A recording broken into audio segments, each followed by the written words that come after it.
আসসালামু আলাইকুম। BNP chairperson Khaleda জিয়ার শারীরিক অবস্থা অত্যন্ত সংকটময়।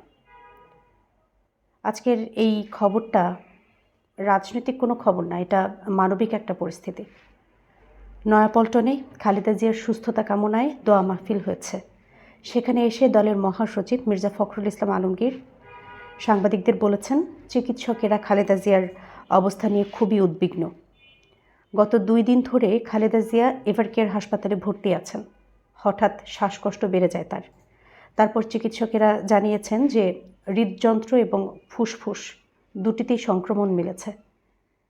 এটা নতুন কিছু নয়, তিনি দীর্ঘদিন ধরেই ভুগছেন।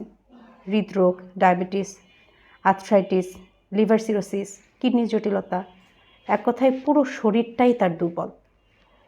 বিএনপি আজকে সারা দেশে দোয়ার আয়োজন করেছে। নয়াপল্টন জামে মসজিদেও বড় আয়োজন ছিল। মির্জা ফখরুল বলেছেন, গণতন্ত্রের উত্তরণে সবচেয়ে বড় ভূমিকা রাখছেন খালেদা জিয়া।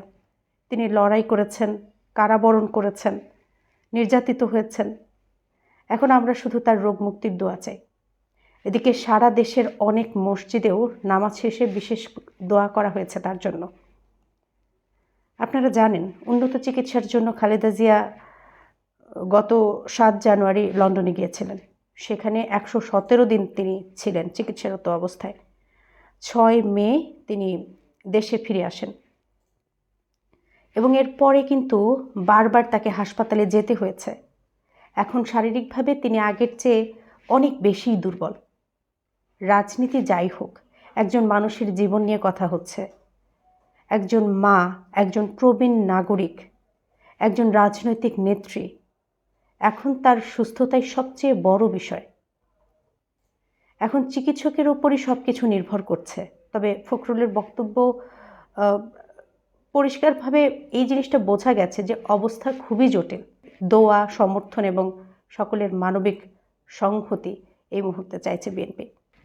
এমনকি প্রধান উপদেষ্টা ডক্টর মোহাম্মদ ইউনূসও আজকে তার জন্য দোয়া চেয়েছেন। তিনি বলেছেন, খালেদা জিয়ার চিকিৎসায় যেন কোনো ঘাটতি না থাকে। সরকার প্রয়োজনীয় সব ধরনের সহযোগিতা দিতে প্রস্তুত আছে। এই ধরনের বক্তব্য রাজনৈতিক উত্তেজনার মধ্যেও একটা মানবিক এবং রাষ্ট্রীয় সংহতির বার্তা দেয়।